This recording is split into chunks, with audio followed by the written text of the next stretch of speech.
Obrigado, gente. E antes de mais nada, para mim é uma grande honra.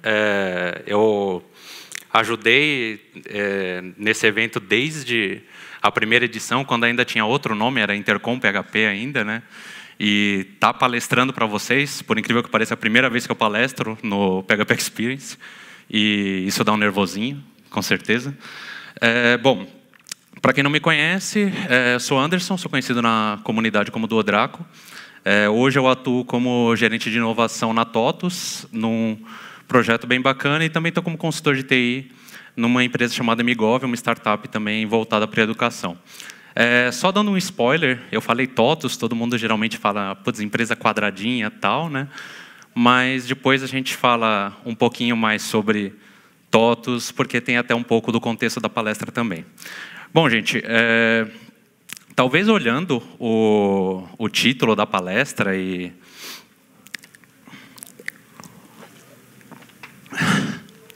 olhando o título da palestra, talvez olhando um pouquinho ali a descrição, pode ficar um pouco vago, assim, né? Putz, o que é comunicação entre sistemas, o que a gente vai falar e tal. Então, a gente vai tentar esmiuçar um pouco, ver de onde vem essa comunicação entre sistemas. A ideia é apresentar os problemas do porquê a gente se comunica, os problemas que isso gerou, né? Então, se comunicar entre sistemas teve um grande boom, teve vários casos aí, milhares, milhões, e depois veio a padronização, veio um monte de coisa que a gente conhece hoje, que eu vou falar sobre, para chegar numa bagunça de sopa de letrinha que a gente tem hoje, né? E depois a gente encaminha para o fim da palestra. Bom, mas falando de como começa todo esse problema, né? Por que sistemas precisam se comunicar? No mundo ideal, toda aplicação que a gente faz, ela deveria ser autocontida, né? Hoje, com essa, não digo moda, né? Mas com toda essa pegada nova de microframeworks, isso está muito em voga de a gente ter sistemas especialistas e começar a usar outras aplicações para o que elas são também especializadas, né? Mas se a gente parar para pensar, todo o Unix foi feito assim, né? Pequenas aplicações que, conversando uma com as outras, vão fazendo uma coisa maior. E nesse ponto começa a comunicação entre sistemas. Quando você faz um pipe ali no Linux, ali, pipe, grep, blá, blá, blá, você está fazendo uma comunicação entre dois processos diferentes, né? E, óbvio, o contexto que eu quero falar aqui é um pouquinho maior, né? Falar de projetos em si, coisas maiores, coisas que a gente faz no dia a dia, o projeto que cada um de vocês está trabalhando.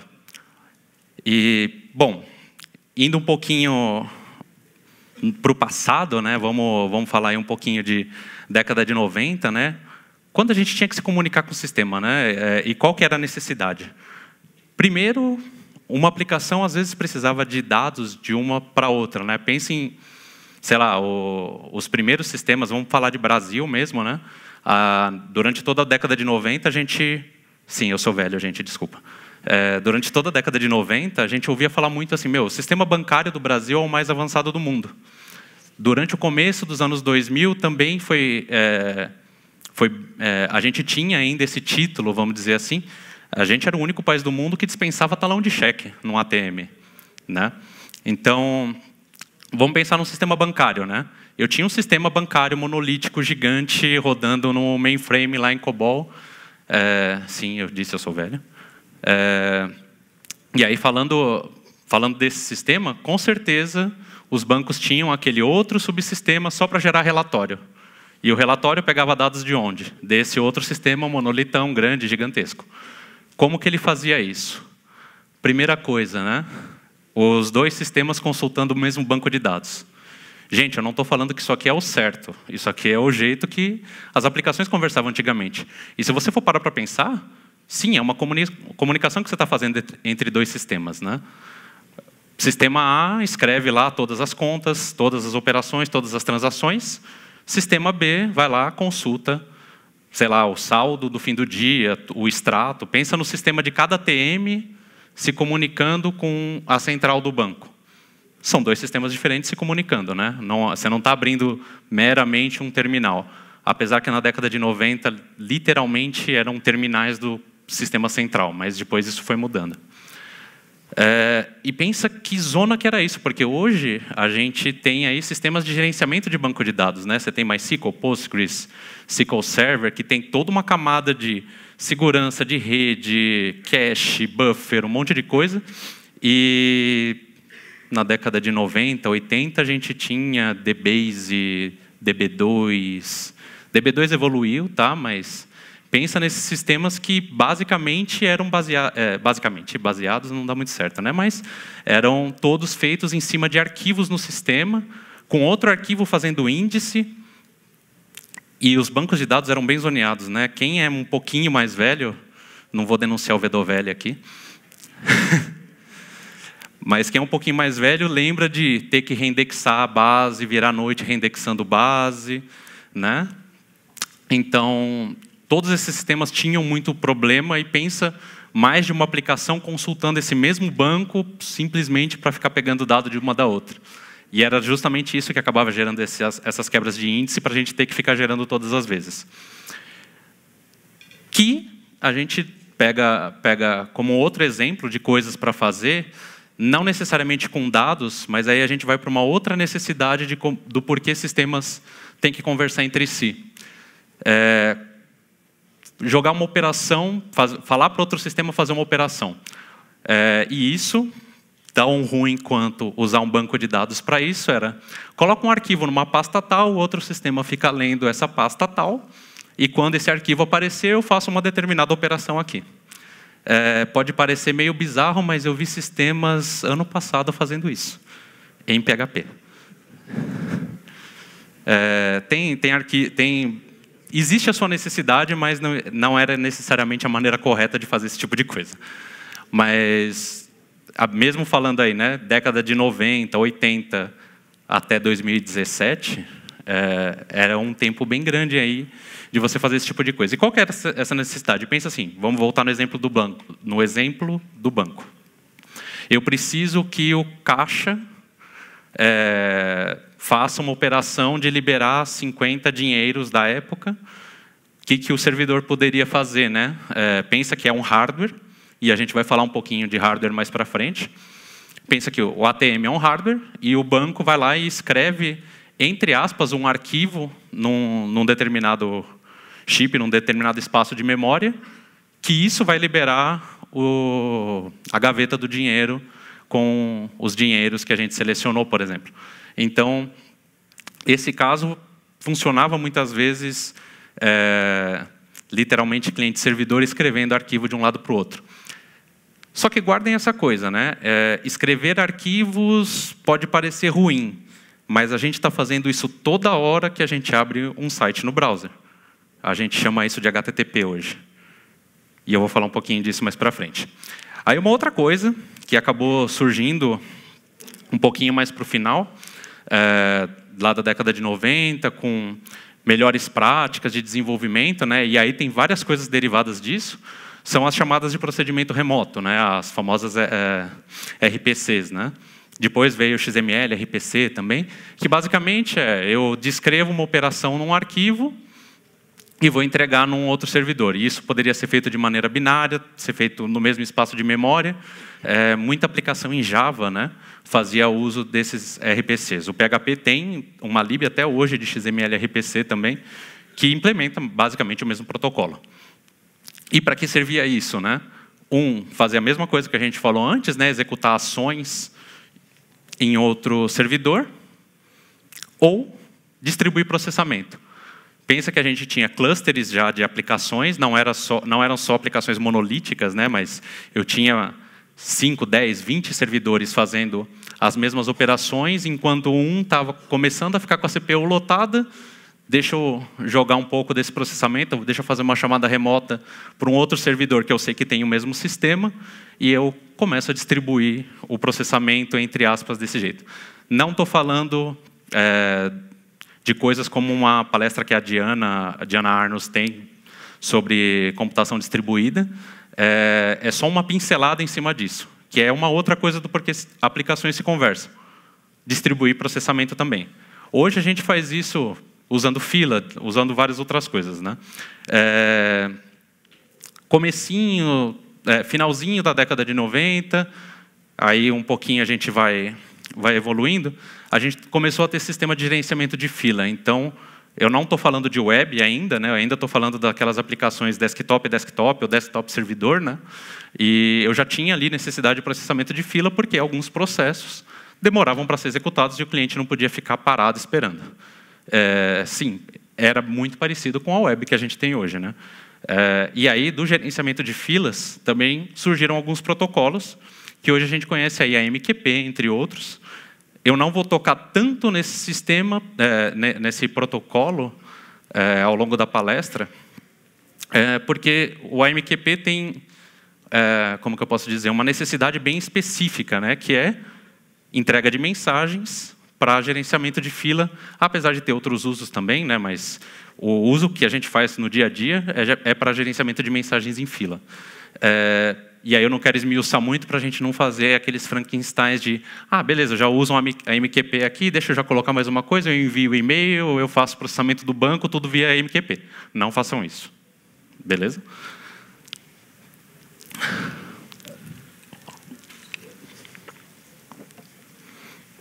Bom, e aí a gente chega num ponto. Para que a gente precisa, então, respondendo aquela pergunta de alguns slides atrás? Por que as aplicações precisam conversar uma com as outras? Para obter dados, isso é o que a gente vê mais na necessidade do que a gente tem hoje de API, né? Pensando naquelas APIs REST, que eu vou falar daqui a pouco. Executar ações, então pensa que quando eu tenho uma API que envia e-mail, SendGrid paga eu, né? Eu estou fazendo uma ação, eu estou enviando um e-mail, não estou meramente imputando um dado novo no servidor. E também a distribuição de processamento. Pense em sistemas que eu tenho, sei lá, processamento de imagem, que eu vou mandar uma imagem para o servidor, então eu faço um batch de colocar fazer um post de uma imagem nova, um put de uma imagem nova, e esse outro servidor vai distribuir entre outros servidores parecidos para processar e fazer tratamento nessa imagem, por exemplo. Então, são basicamente essas três ações. Por que eu não estou juntando ações com processamento? Quando eu estou falando ações, eu estou falando de uma operação que o meu sistema não sabe fazer, que o projeto atual não sabe fazer. Exemplo, o projeto que eu estou trabalhando agora, ele não envia SMS. Tá, então eu vou entregar, vou fazer uma ação, fazer um post ou qualquer coisa, que eu vou delegar essa ação de enviar SMS para uma ferramenta especializada. Um Twilio da vida, Zenvia ou qualquer coisa assim. Quando eu estou falando processamento, pense em um cluster de aplicação em que eu estou conversando com uma outra aplicação igual ou parecida com a que eu tenho e que sabe executar ações parecidas. É meio que distribuição do próprio processamento. Isso a gente vai ver falando de nuvem quando a gente fala de escala, por exemplo.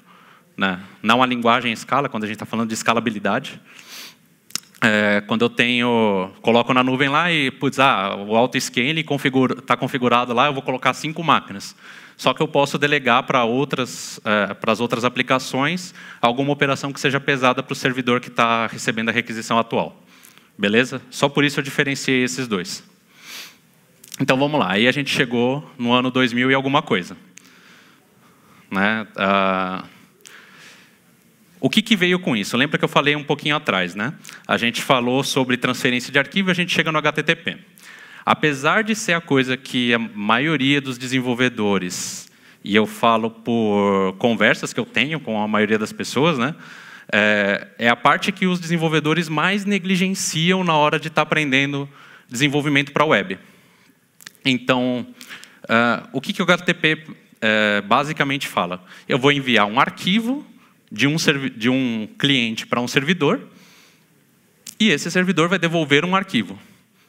O arquivo que a gente enviou chama normalmente request ou requisição. O arquivo que a gente está recebendo do servidor é a resposta ou response. Beleza? Por que eu estou falando isso? Muitas vezes a gente acha assim, eu estou jogando para o servidor e, deixa ele se virar lá, eu não estou esperando nada. Sempre o servidor vai mandar uma resposta, mesmo que seja vazia. vazia, eu quero dizer com corpo vazio. Ele vai ter cabeçalho, vai ter um monte de coisa. E o HTTP, além disso, ele implementa algumas regras de como a gente trafega isso. Então, quando eu envio uma mensagem para o servidor, na verdade, eu estou mandando um arquivo que no cabeçalho dele tem algumas informações de como eu quero receber essa informação e a resposta está falando, eu estou te devolvendo e eu tenho metadados falando como está sendo gerada essa resposta, né? Isso vai ser importante para um outro ponto que a gente vai falar daqui a pouco. E aí, a gente tinha o HTTP e a gente tinha necessidade de começar a padronizar a comunicação entre uma ponta e outra. Quem é ali do começo dos anos 2000, pós-bolha, ou mesmo da época do PHP 3, eu não vou falar muito a respeito de PHP 3. Mas, enfim. Quem estava muito nessa época fazia de uma maneira meio mambembe esse tipo de coisa, né? A gente fazia um post para um outro sistema, mandando algumas informações numa coisa que seria o tataravô aí do que a gente conhece, entre aspas, hoje como REST. A gente estava fazendo requisições e mandando informação.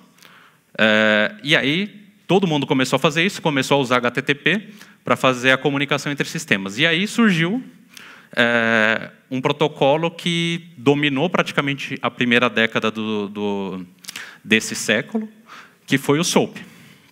Né?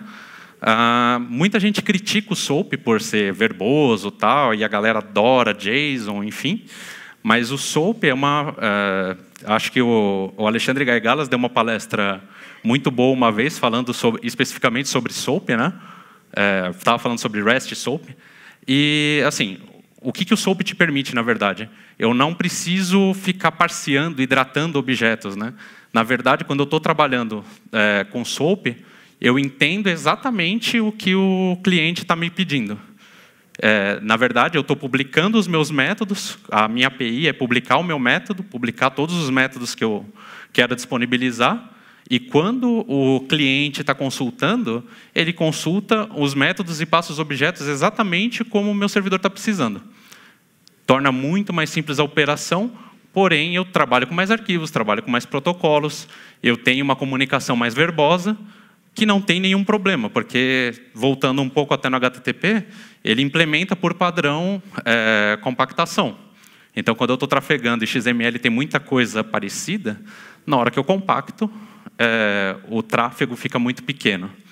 Mas trabalhar com um monte de XML era complicado, né? Mas veja só, né? Por exemplo, isso aqui é um exemplo de uma mensagem SOAP, isso aqui está no Wikipedia, tá? Como eu tinha comentado, né, eu tenho o cabeçalho HTTP, SOAP trafega em cima de HTTP, né? Então, tenho toda aquela informação de cabeçalho e um XMLzão. No começo, em PHP, em linguagens que já não tinham, não fizeram parte da criação do padrão, a gente tinha que escrever esse XML na mão. Mas veja só, né, desde 2005, o PHP tem cliente embutido, cliente e servidor embutido. Então, na verdade, de uma maneira orientada a objetos, eu consigo levantar tanto um servidor SOAP, como um cliente para SOAP também. E eu simplesmente registro ali os métodos que eu quero utilizar, os objetos que eu quero trafegar. Então, e aí vocês estão me vendo assim um pouquinho com menos camiseta do que antigamente, né?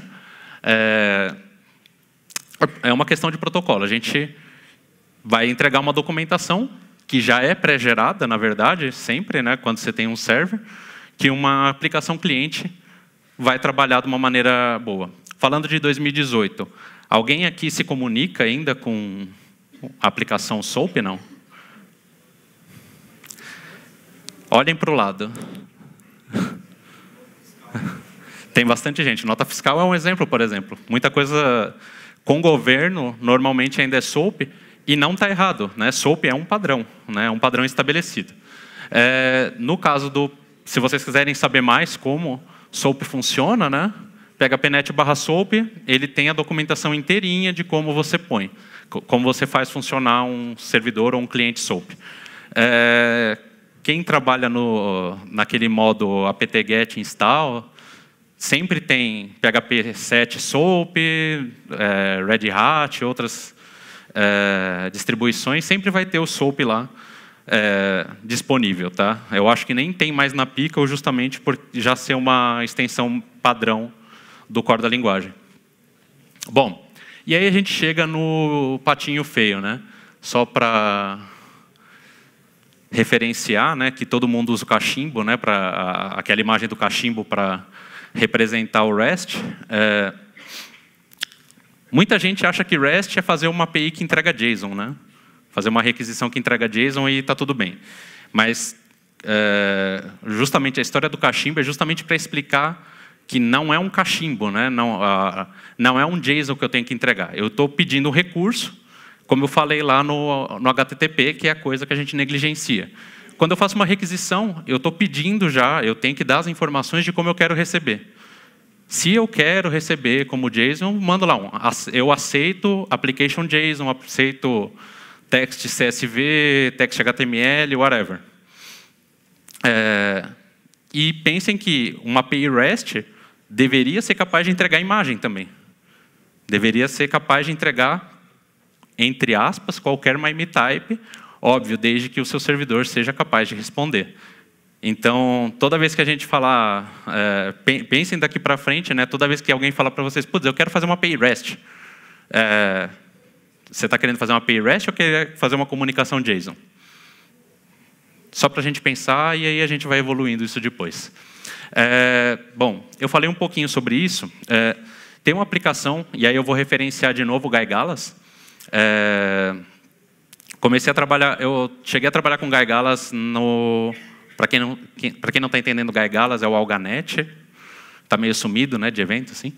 Mas ele deu uma ideia muito boa de fazer um servidor de arquivos que era totalmente REST e que ele entregava o conteúdo que a gente precisava de acordo com o accept que a gente mandava. E pensa que era um sistema de gerenciamento de arquivos.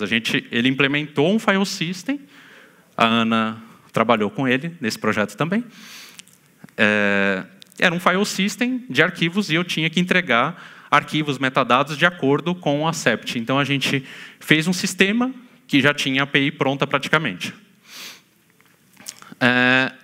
E aí, evoluindo um pouco, né, pensando nessa coisa do JSON tal, e do REST, vejam, o REST ele não é um protocolo, né? Ele é um estilo de arquitetura.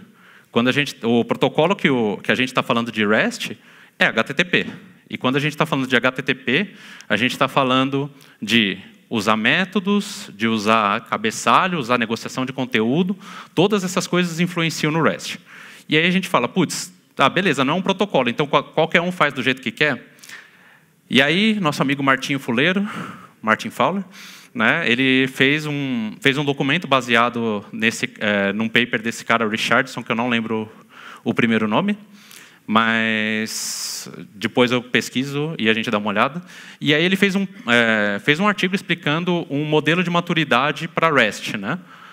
Que basicamente é assim, 0 é aquele mar de XML louco, e ele pensou nisso porque REST também pode entregar XML, tal qual a gente fazia lá com SOAP. E aí, assim, 0 eu não implemento nenhum padrão, eu não tenho nada. A partir do momento que eu começo a trabalhar com negociação de conteúdo, então, beleza, você está me pedindo JSON, eu te entrego JSON. Você está me pedindo CSV, eu te entrego CSV. A partir desse momento, eu ganho um nível de maturidade na minha API. Para eu subir mais um nível, o que eu tenho que fazer? Eu tenho que trabalhar bem com os métodos. E aí a gente tem lá get, post, put, delete, option, que normalmente a galera esquece, head, que o pessoal esquece também. Então, a ideia é usar bem o protocolo HTTP para a gente fazer a melhor entrega de conteúdo que a nossa API tem que entregar, né? E aí, beleza. Nisso, a gente chegou no nível 2. E aí, o nível 3, que é onde, sei lá, vou chutar um número aqui, mas eu ainda vou fazer uma pesquisa a respeito, mas 99,9% das APIs do mundo esquecem que é base do HTTP, que é hipertexto. Todo recurso tem que ter links para os recursos relacionados. A partir do momento que eu tenho, por exemplo, pensa num sistema de livro, de biblioteca, por exemplo, em que eu tenho um armário e eu falo que aquele armário tem livros A, B e C. Eu tenho um recurso que é o armário, eu tenho o livro A, livro B, livro C. Quando eu peço o recurso do armário e eu estou relacionando, por exemplo, digamos que no recurso do armário eu tenho uma coleção, né, eu tenho algum dado que é uma coleção dos livros que estão lá, eu tenho que ter um link para cada um dos livros. Eu deveria ter. Justamente porque a gente está trabalhando com hipermídia, hipertexto. É a base do HTTP que foi criado lá pela parte militar até, né? Se a gente for lembrar da história do HTTP, ele foi criado para fazer transferência de documento militar. E aí a gente entra nesse ponto. Quando a gente chega nesse nível de maturidade, é onde a gente está, segundo o que o Martin Fowler fala, é a glória do REST. Que aí a gente está usando efetivamente REST. É aquela coisa do RESTful, né? Tal. Gente, se preocupem com a maturidade, se preocupem com ter uma API concisa, que aí vocês vão entregar um conteúdo muito melhor. Não, o PHP não tem uma API nativa para REST. Né? Putz, mas por quê? Porque REST, de novo, é um modelo de arquitetura. Quando a gente está falando de entregar HTTP, o PHP tem funções lá, desde o file getContents, que trafega HTTP desde sempre, até bibliotecas que trabalham melhor isso, né, que deixam o trabalho mais fácil, como o Guzzle, que eu acho que é, de longe, uma das mais famosas. Beleza? E aí, nos últimos tempos, a gente teve um pouquinho de evolução em cima disso. Né? O JSON-LD, pensando em ter um formato que seja curto, que possa trafegar mais fácil. E aí eu talvez tenha demonizado o JSON um pouquinho lá atrás, mas trazendo um pouquinho mais para os dias de hoje, né? O JSON-LD meio que força com que é um formato específico, tá? Então acaba sendo um formato padronizado que a gente pode usar. E esse formato, ele força a gente a manter o hipertexto, a manter a referência entre todos os pontos, todos os objetos que se relacionam na nossa aplicação, inclusive a própria aplicação. Vale a pena dar uma estudada, tá? O que eu vou falar a seguir já implementa JSON-LD de boa, né? Esse aqui é um exemplo de JSON-LD, então eu tenho um contexto, tenho um objeto, né? E os dados daquele recurso, que é mais uma maneira de entregar, é um accept diferente, inclusive, é um MIME-type diferente que a gente teria que usar para entregar JSON dessa maneira. E, teoricamente, usando o JSON dessa maneira, e usando os métodos, e fazendo a negociação de conteúdo direitinho, eu estou com RMM nível 3, né? Então eu estou ali na glória do REST, que nem o Martin Fowler sugere. Bom, quem estava aqui na palestra anterior? Eu não preciso explicar muito a respeito para vocês, dando um pouquinho de spoiler, e o Bruno está na outra palestra, então ele não vai nem corrigir se eu estiver falando alguma besteira. O GraphQL surgiu no Facebook, e meio que enquanto a gente vê lá no REST, né, vamos falar API HTTP, a gente tem diversos paths, né, para diversos recursos diferentes. O GraphQL ele já fala assim, ó, eu tenho um recurso que você vai obter dados aqui e você faz a pesquisa que você quiser passando parâmetros diferentes, né? Então, eu vou lá, defino o tipo, defino como que eu vou pegar e eu tenho uma resposta concisa. Basicamente, o GraphQL ele é baseado nesse conceito, tá? Então, a ideia é, eu tenho um ponto único de pesquisa e eu crio a query do jeito que eu quiser, ou eu ponho... eu não lembro direitinho como que faz, tal, no GraphQL. Não mexi tanto que nem o Bruno, né, que apresentou aqui. E a gente tem diversas bibliotecas em PHP, procurando no packages que entregam GraphQL do mesmo jeito. E aí, eu vou falar um cara que eu conheci, na verdade...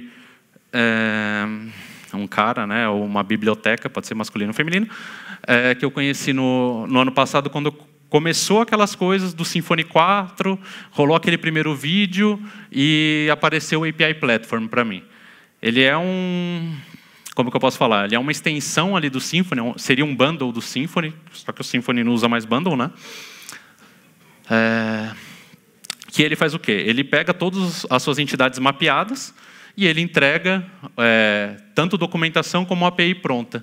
Inclusive, já com JSON LD, com JSON, CSV, entregando documentação HTML com teste já, e GraphQL. Por quê? Se ele tem tudo mapeado, né, se ele tem todas as entidades mapeadas, ele pode fazer pesquisa usando o protocolo do GraphQL do mesmo jeito.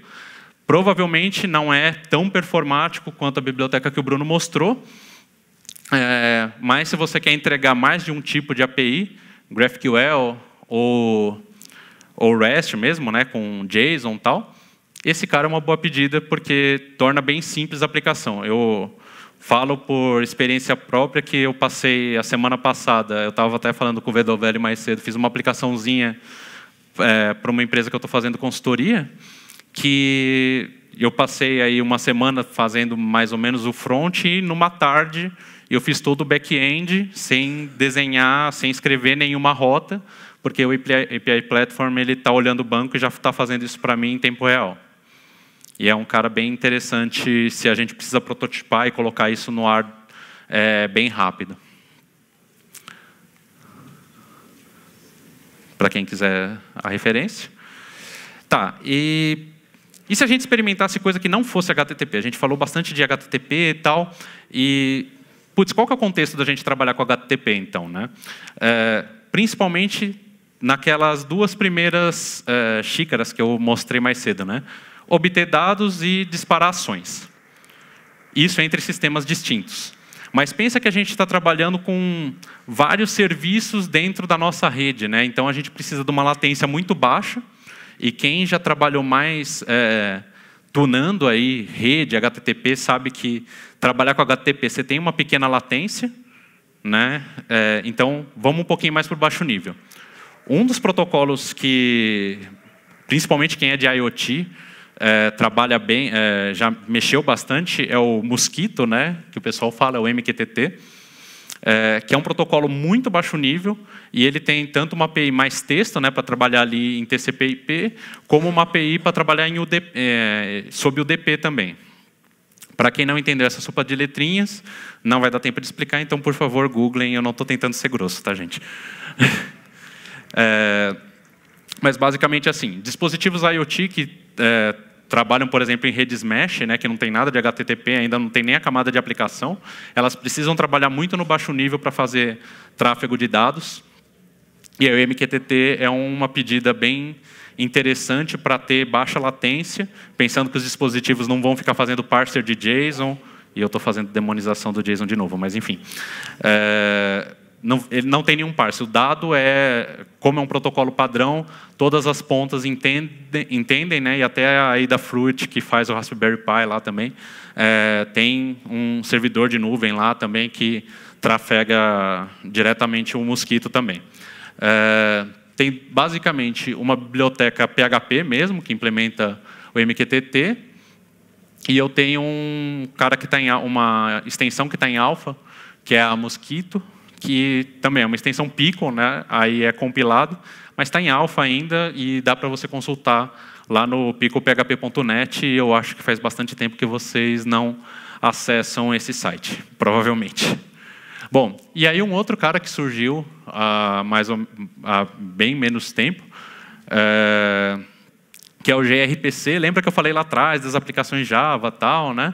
O gRPC é um protocolo também baixo nível, que trabalha com transferência binária de dados, né? Então, eu estou transferindo basicamente o estado, entre aspas, de memória, o que seria o espaço de memória compilado já dos dados que a gente tem, e ele faz esse tráfego tanto para ações e...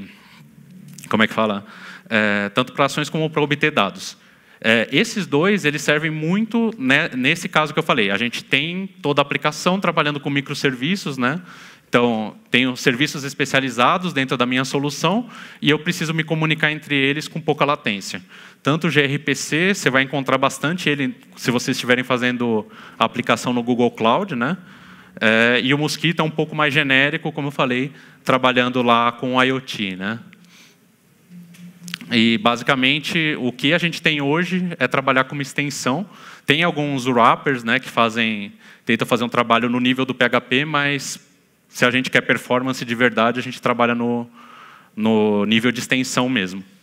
E, como eu falei, os dois trabalham muito baixo nível e eles têm uma latência muito pequena, né? Então, a comunicação entre servidores é muito fácil e eles trabalham num esquema de pub-sub. Eu não estou falando da aplicação do Google, eu estou falando de publisher e subscriber, é um padrão de um padrão de implementação. E quem quiser saber mais sobre o que é gRPC, grpc.io, vocês vão ter mais informações. E aí, caminhando já para o fim da palestra, normalmente a gente pega para fazer uma API e a primeira solução que a gente tem é, vamos fazer REST, vamos entregar um JSON e é nóis. Não façam isso, né?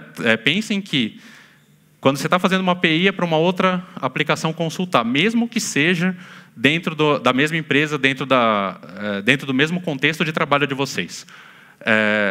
Pensem direitinho que outra pessoa vai usar e que você mesmo pode mudar de time depois, né?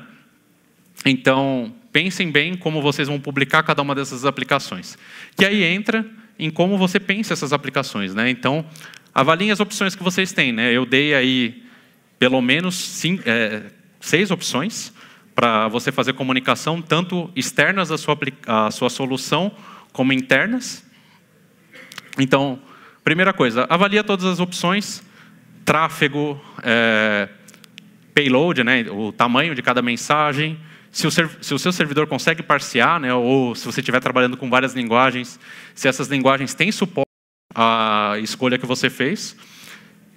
Meça, veja, né? Na prática, porque aí você pode ter, por exemplo, em tempo de compilação, mais tempo, mais consumo de memória, dependendo da máquina que você escolheu, da nuvem que você está usando, etc. E aí você decide, publica e deixa a tua API funcionar direitinho. Bom, eu falei que ia falar um pouquinho mais. Eu estou trabalhando na TOTUS hoje, que apesar de vocês pensarem que eu estou assim, é que eu tive uma reunião de manhã, tá, gente?